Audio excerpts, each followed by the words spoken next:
vezes a nossa fé é provada. E a Bíblia diz que quando nós somos provados, é para sermos aprovados, não reprovados. A aprovação, às vezes, é uma chance que temos de dar a volta por cima e sairmos mais fortes. Então, esse é o assunto de hoje. Eu quero iniciar lendo o primeiro livro dos Reis, capítulo 19. Vai falar sobre um herói bíblico, um grande herói bíblico, um grande herói, mas que passou por uma terrível depressão. 1 Reis, capítulo 19. Quem está anotando aí, por favor, versículos de 1 até o versículo 18. E olha só como é que Deus trata a questão da depressão. Eu queria que você prestasse atenção nesse texto, porque Deus vai tratar aqui exatamente da questão da depressão. E essa é uma doença que no final do século passado já estava matando muita gente, porque a depressão em si não mata, mas o não cuidado com a depressão mata. Se não cuidar, se não se cercar de alguns cuidados, pode morrer. 1 Reis, capítulo 19. Acabe fez saber a Jezabel tudo quanto Elias havia feito e como matara todos os profetas à espada.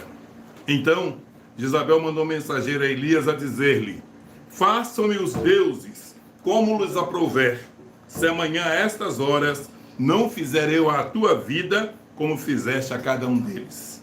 Temendo, pois, Elias levantou-se e para salvar a sua vida. Presta atenção nessa passagem aqui.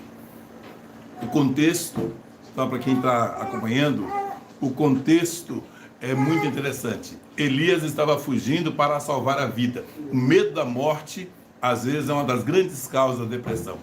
Pessoas que não sabem lidar bem com a questão da vida e muito menos com a questão da morte. Então aqui, o pano de fundo era, Elias tinha feito um grande, capítulo 18, Elias havia feito um grande feito sozinho, enfrentado e vencido 450 profetas de Baal. Então Elias era o herói nacional, um grande homem, um homem de Deus. E presta atenção, vocês que acham que o pastor é um bicho, um super-homem, viu? Cuidado, o seu pastor pode estar em depressão, você nem sabe. Eu lido com isso há muitos anos, não com a depressão, mas com pastores e pessoas em depressão. Eu próprio comecei a entrar em depressão, Deus me deu a discernimento, eu pude sair antes que a coisa se instalasse, para hoje poder ajudar muitas pessoas. Quando eu viajo para atender pastores e ministros em depressão. Eu próprio, em 2014, quase tive uma depressão, tive um começo profundo de depressão, mas Deus foi misericordioso. Mas uma das causas da depressão é o medo. Medo de morrer, medo de viver, medo de não ser feliz, medo de agradar, medo de desagradar e vários outros tipos de medo. Então, no versículo 3 diz: temendo, pois, Elias levantou-se para salvar a sua vida, se foi e chegou a Berseba, que pertence a Judá, e ali deixou o seu moço. Presta atenção, uma outra coisa da depressão é a solidão. Quem está depressivo não quer ficar perto de ninguém, abandona às vezes as pessoas que podem ser mais úteis à sua vida. O moço do profeta era alguém que estava com ele o tempo todo. O moço do profeta era uma espécie de ajudante de ordem que não deixava para nada, não saía de perto para nada, pois Elias, quando entrou em depressão, deixou para trás o seu moço. Quando você sentir sintomas de vontade de ficar sozinho, solidão, não suportar gente, talvez seja um sintoma. Mas vamos continuar. Aí o que Elias fez? Versículo 4. Ele mesmo, Elias, porém, se foi para onde? Gente, o deserto é lugar depressivo. O deserto é um lugar horroroso. O deserto não é lugar de ninguém ficar. E sabe para onde que Elias foi? Ele mesmo, porém, se foi ao deserto. Caminho de um dia, para ficar bem longe do moço e de qualquer outra pessoa. E onde é que ele foi? Ele veio, entrou numa caverna, não está dizendo aqui, depois vai dizer que estava numa caverna, tá? Veio, se assentou debaixo de um zimbro. E o próximo sintoma da depressão, pediu para si a morte. E disse: basta, toma agora, ó Senhor, a minha alma, pois não sou melhor do que meus pais. Uma pessoa depressiva, ela tem autodepreciação. Uma pessoa a depressiva, ela tem uma baixa autoestima. Ela se acha um pedacinho de nada. E pior, uma pessoa depressiva, ela tem desejos profundos de morrer. Como eu disse no começo, quer morrer não para se matar, mas para matar a dor, para matar o sofrimento. E esse texto é um texto muito forte. Aliás, eu estou lendo aqui, lembrando de um outro profeta que pediu a morte. Lembram dele? O profeta Jonas. O profeta Jonas, ele que era um extremista, ele também, aliás, às vezes a depressão tem esse negócio também de estar num extremo ou no outro rapidamente, né? Uma pessoa com depressão pode estar, hoje a ciência chama isso de bipolaridade, né? Mas a verdade é que uma pessoa depressiva, ela pode às vezes ter algum pico, né? Um pico de ânimo. E Jonas, ele ficou muito animado quando Deus falou que ia matar a cidade. Ele ficou muito animado. E ele falou, vai morrer, vai morrer, vai morrer, esse povo merece morrer. Ele foi lá e Deus não matou a cidade. O que ele fez? Caiu em depressão e disse, melhor morrer do que viver. Gente, é muito sério esse tema. Vamos continuar aqui, olhando a história de Elias, a gente vai aplicando aqui no dia a dia, tá? Basta, toma agora, Senhor, a minha alma, pois eu sou melhor do que meus pais. Ou seja, eu não mereço passar por isso, não quero que ninguém me cobre. Uma pessoa depressiva não gosta de ser cobrada. Uma das coisas que a gente faz aqui, quando a pessoa chega aqui, para um pastor especialmente chega aqui, ele não fica cobrando, ele não é obrigado a nada, para que não se sinta cobrado. Gente, lembre-se, eu fui pastor a vida inteira, e como é duro ser cobrado de tudo, gente. As pessoas cobram o pastor de tudo. O pastor é ocupado, o pastor tem que fazer, o pastor tem que resolver, o pastor não pode errar. Mas não é pastor! Aliás, eu tenho uma raiva quando eu ouço essa expressão. Me desculpa a franqueza aqui, mas tem gente que acha que o cara que é pastor deixa de ser homem, passa a ser um super-homem ou um semideus. Nada disso. Continua sendo do mesmo jeito. E aí, olha o próximo sintoma. Versículo 5. Depois dele ter ido para o deserto, para a caverna, depois de ter desejado morrer, depois de tudo isso, qual é o próximo sintoma aí, gente? Versículo 5. Deitou-se e dormiu debaixo do zimbro. Uma pessoa com depressão, ela quer ficar sozinha, ela quer dormir, mesmo que não durma um sono gostoso, reparador, mas ela quer dormir. Aí começa a intervenção de Deus. Quando a Eliane e eu, nós temos uma experiência com uma pessoa, claro que eu não posso citar o nome, o mal do nosso ministério, nós não podemos citar nomes, né? Mas uma pessoa foi para nossa casa, não era nem aqui, tá? Fiquem tranquilos, uma outra casa, e essa pessoa ficou 3 dias num quarto escuro. Ninguém sabia o que as pessoas estavam fazendo. Sabe? É um líder. É pastor. Ninguém sabia o que estava fazendo. 3 dias no quarto escuro. Terrível. Eu não sabia se estava dormindo, se estava se matando. A gente não sabia. E Deus nos deu esse ministério e nem sabe por quê. Porque é tão doído, é tão sofrido, às vezes, ter que lidar com essas situações. Mas é muito triste. E a pessoa, então, ela quer, ainda que não esteja dormindo, ela quer ficar sozinha. Aí a intervenção de Deus. Tem coisa que nós não podíamos bater na porta e bater, mas não resolvia. A gente teve que Deus não, Deus sabe como ir lá e tocar a gente. Olha o versículo 6, versículo 5. Eis que um anjo, louvado seja Deus pelos anjos, louvado seja Deus porque ele envia os seus anjos. Eis que um anjo o tocou e lhe disse, ei, come, senão você morre. Levanta-te e come. Uma das coisas mais difíceis na depressão, a pessoa perde o apetite, perde a motivação até para comer. E não adianta você ficar oferecendo, dizendo que é gostoso, tem que comer, senão vai passar mal. Não adianta. É assim mesmo. Infelizmente, as pessoas não querem, não têm apetite, não têm vontade de comer. E o anjo veio e tocou. E aí Elias, versículo 6, olhou e viu, junto à cabeceira, Papai do céu sabe como tratar com os depressivos, tá? Papai do céu sabe como tratar com os suicidas. Papai do céu sabe como lidar. E ele trouxe um pão cozido sobre pedra. Já pensou o cara acordar com aquele cheirinho de pão? Aqui em casa tinha uma máquina, você lembra? A gente tinha uma máquina de fazer pão. A gente acordava cedo, o cheirinho de pão invadindo a casa toda. Era gostoso demais. Um cheirinho de pão quentinho no forno.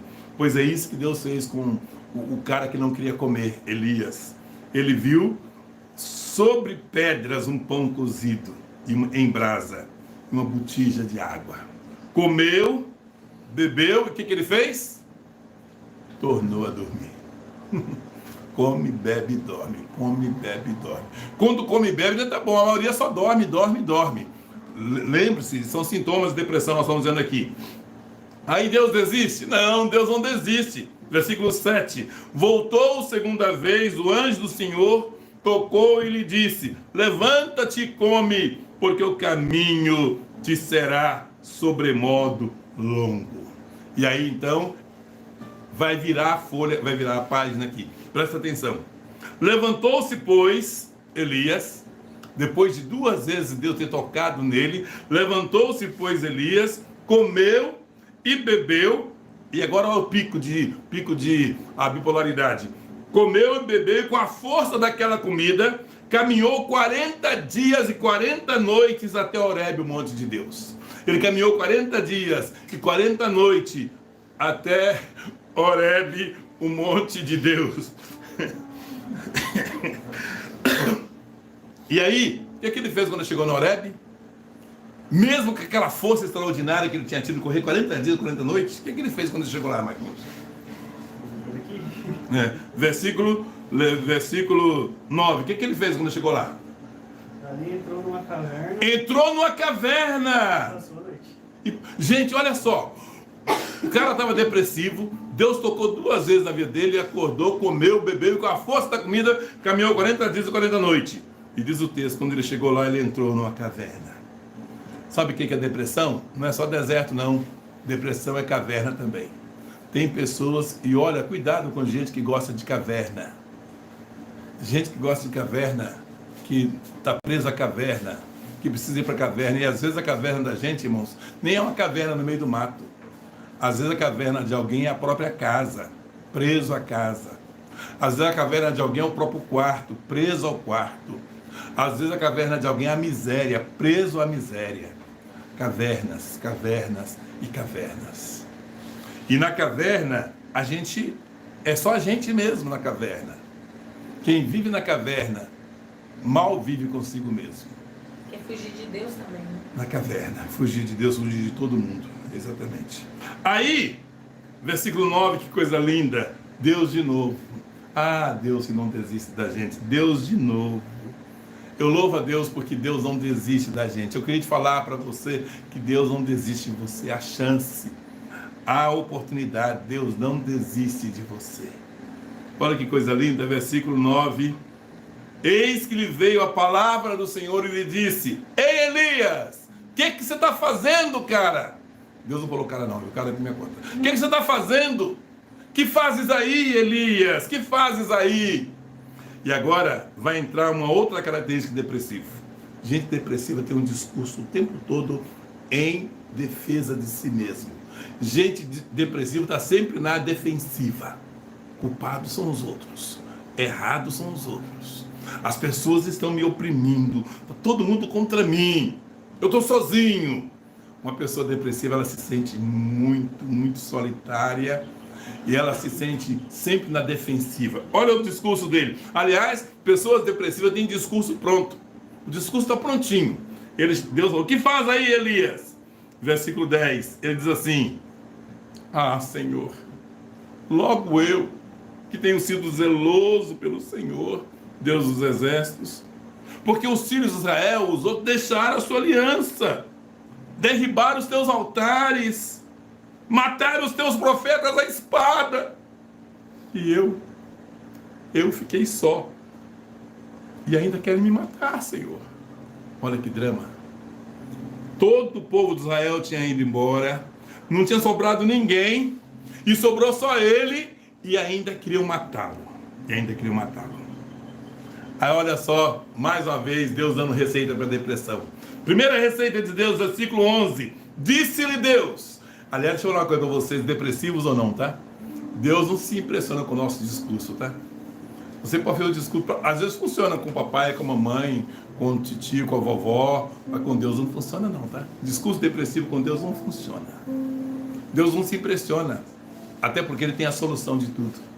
Olha que interessante, versículo 11. A receita é: sai. Primeira receita é sair da caverna. Sai. Em vez da caverna, vai para o monte. Olha que mudança. Sai da caverna, vai para o monte. vai para o monte e no monte perante o Senhor. Sai da caverna, vai para o monte perante o Senhor. A receita da depressão é quando nós conseguimos, com a ajuda de Deus, sozinhos não conseguimos, sair da caverna, nossos quartos escuros, nossas vidas obscuras, nossos pensamentos sujos, imundos e imorais, nossa visão pessimista de tudo. Quando nós conseguimos sair de tudo isso e ir para o monte, na presença do Senhor. Monte na Bíblia significa a presença de Deus. Quando nós conseguimos fazer isso, alguma coisa começa a mudar na vida da gente. E diz o texto, vai para o monte perante o Senhor. Agora Elias foi. Aliás, eu acho que ele foi levado. E aí Elias ficou esperando para ver o que ia acontecer. Olha no versículo 11. Eis que passava o Senhor. Deus estava ali. Um grande e forte vento fendia os montes, despedaçava as penhas diante do Senhor. Versículo 11. Porém o Senhor não estava no vento. Gente depressiva não gosta de muito movimento. Não adianta chamar uma pessoa depressiva para ir para festa, para ver o espetáculo da natureza. Não funciona. Não é assim. Não estava o Senhor. Depois do vento, um terremoto. Também o Senhor não estava no terremoto. Agora, olha só. Depois do terremoto, do versículo 12. Depois do terremoto, um fogo. Também o Senhor não estava lá. Depois do fogo, olha só como é que Deus trata com o depressivo, gente. Depois do fogo, depressivo precisa de algo que fale ao seu coração, algo que seja só para ele. Depois do fogo, um cicio. Cicio é quase que um murmúrio. É uma brisa, uma coisa bem suave. Um cicio suave, tranquilo. Não adianta agitação para depressivo, gente. Vamos pra festa, vamos sarar, sai dessa aí, vai, meu irmão! Não funciona, não funciona, não é assim que funciona. Não vai funcionar, vai ficar mais depressivo ainda. E aí diz o texto que depois desse cicio tranquilo e suave, Elias ouviu isso. Elias não ouviu o terremoto, o fogo, mas um cicio suave e tranquilo. Ouvindo Elias, diz o texto, envolveu o rosto no seu manto. Isso aqui lá no Filho Pródigo chama-se cair em si. Cair em si. Ouvindo, Elias envolveu o rosto no seu manto, diz o texto. Porque agora ele sentia a presença de Deus. E aí ele saiu. E pôs a entrada da caverna. Ele não tinha saído até agora, tá, gente? Saiu, pôs a entrada da caverna. E eis que lhe veio uma voz de novo. Que fazes aqui, Elias? Que fazes aqui, Elias? Aí Elias vai de novo fazer o discurso depressivo dele. Eu tenho sido em extremo zeloso pelo Senhor, Deus dos exércitos. Os filhos de Israel deixaram a sua aliança, derribaram os seus altares, e ainda querem me matar. Aí o Senhor vai dar umas tarefas para Elias. Sabe o que Deus faz com depressivos e com suicidas em potencial? Deus dá uma nova missão. E graças a Deus, Deus tem me ensinado a trabalhar com essas pessoas assim. Deus dá novas missões. Quando você vira um missionário, você não tem tempo para essas coisas. Quando você tem uma missão na sua vida, Deus dá uma missão. Vamos olhar o versículo 15. Disse do Senhor, volta ao mesmo caminho que você fez e vai agora para o deserto. Mas não o deserto que você entrou, mas o deserto que eu estou te mandando. Elias havia andado por um deserto dele. Agora Deus fala, vai para o deserto que eu estou mandando. Que deserto que era esse? O deserto de Damasco. E em chegando lá, passando pelo deserto, chegando em Damasco, você vai ungir. Olha só o versículo 15. Você vai ungir a Azael, rei sobre a Síria. Imagina você, gente, um depressivo, de repente ungiu o rei. Já pensou que mudança? Um depressivo agora vai ungir um rei. E não era um rei qualquer, era o rei da maior nação do mundo, a Síria. Vai lá e unge a Azael, rei da Síria. Primeira tarefa, então, ungir a Azael, rei do país inimigo, que era a Síria. Segunda tarefa, você vai ungir o capitão Jeú, você vai ungir o capitão Jeú, rei sobre Israel. Então, o depressivo, eu acho lindo como Deus faz isso. Deus dá uma missão muito nobre. Ungir o rei da Síria e ungir o rei de Israel. E era tão absurdo isso que Deus estava dizendo, que Jeú nem sangue nobre tinha, não tinha sangue azul. Era impossível. Jeú era apenas um capitão do exército. Mas era esse aqui que Deus queria ungir. Então, Deus deu essa tarefa para o profeta. Você vai ungir o rei da Síria e você vai ungir o rei de Israel. E a terceira coisa que Deus fez, você vai ungir, presta atenção agora, gente, ungir 2 reis e ungir o seu próprio sucessor. Deus queria que ele agora fosse ungir o seu próprio sucessor. Deus queria que ele pudesse agora ir lá e dizer assim, olha, sua missão acabou, sua missão está completa, agora você vai ungir, você vai, tchau Maria, tchau, fala tchau vovô, fala, isso, beijo. Aí agora você vai ungir o seu próprio sucessor, Eliseu, filho de Safate. Agora presta atenção para você entender esse texto, como é que a missão de Elias era importante. O depressivo Elias ia ungir 2 reis, ungir o seu sucessor para quê? Versículo 17. Quem escapar à espada de Israel, o rei de Israel, quem escapar à espada do rei da Síria, o rei de Israel vai matar. Quem escapar à espada de Jeú, o rei de Israel, Eliseu vai matar. Então presta atenção, seus inimigos, eu vou vingar todos. Agora eu volto aqui no começo. Sabe por que ele estava correndo? Com medo de Acabe e de Jezabel. E sabe quem vai matar Acabe? Acabe morreu morto. Mas quem vai matar... aliás, Acabe morreu morto pelo rei da Síria. E Jezabel, a mulher dele, a bandida lá, morreu pisada a cavalo por Jeú. Então todos que estavam perseguindo ao profeta Elias morreram. Aqui a profecia é: quem escapar de Israel vai morrer por Jeú. Quem escapar de Jeú, Eliseu. E Eliseu foi quem completou toda a obra, vingando o profeta. E aí Deus termina, além de tudo, o seu pateta, além de tudo, Elias depressivo, você falou que você está sozinho, você não está sozinho coisíssima nenhuma. Versículo 18: também conservei em Israel 7.000 joelhos, todos os joelhos que não se dobraram a Baal, e toda a boca que não se sujou beijando a Baal. Tem mais gente fiel, tem mais gente que te importa, tem mais gente que me obedece, tem mais gente. Você não está sozinho em coisíssima nenhuma. Você estava enganado esse tempo todo. Você não está sozinho. Gosto muito desse texto. Esse texto é maravilhoso. E o salmista Davi, no Salmo 42, Davi foi um outro que passou por depressão, um grande guerreiro, lembra? Davi diz assim: as minhas lágrimas me têm sido meu alimento dia e noite, quando me dizem o teu Deus onde está. Às vezes uma pessoa depressiva, ela adoeceu lá atrás, por uma situação lá atrás, mas bem lá atrás. Na verdade, a maioria das pessoas que tem problemas hoje é porque não resolveram lá atrás. Problema com o pai, normalmente é com o pai, problema com a mãe, problema com o tio, problema com a família, problema com o pastor, problema não sei com quem lá atrás. E nunca resolveu, aquele negócio vem adoecendo a alma, até chegar no estágio que está. E agora Deus está dizendo nesse texto: sou eu quem sou o Deus de todas as gerações. O Deus que trabalha desde aquela geração que me magoou, que me ofendeu, que me adoeceu. O Deus que vai curando os meus traumas, transformando a minha vida. Esse Deus é o Deus que diz assim: eu tenho uma nova missão para você.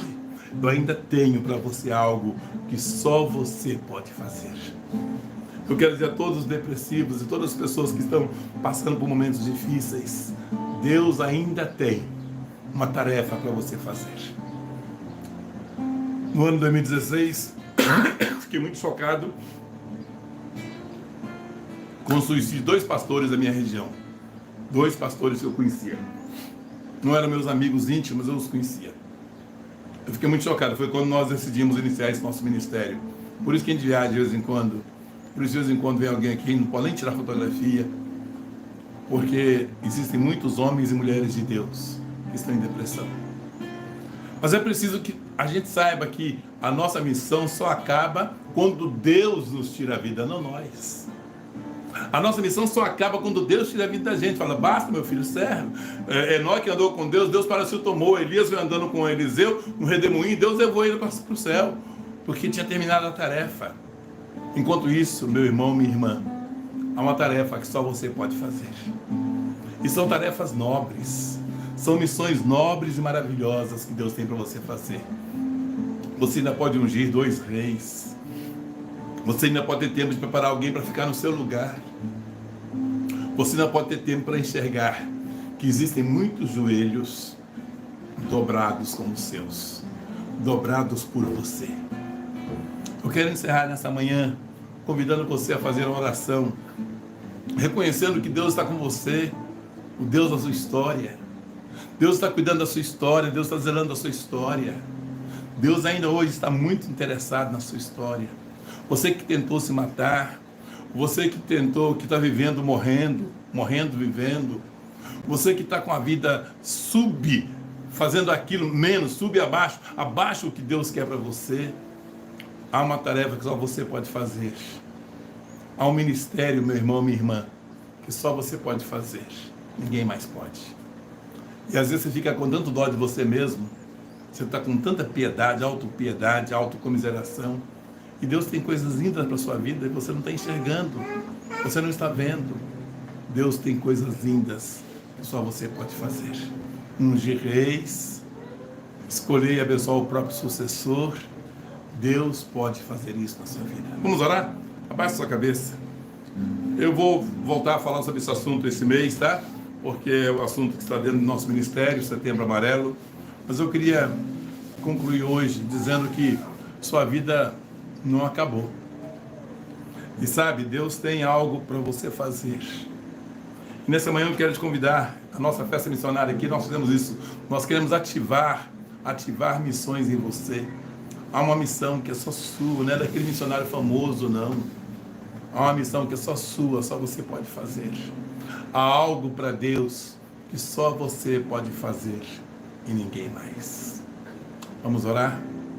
Coloque a sua vida nas mãos do Senhor nesta hora e diga, Senhor, ainda que eu não saiba como, eu quero fazer a tua obra. Pare de ter dó de você mesmo. Pare de ficar feliz na sua caverna. Aliás, ninguém fica feliz na caverna, tá? Saia da sua caverna.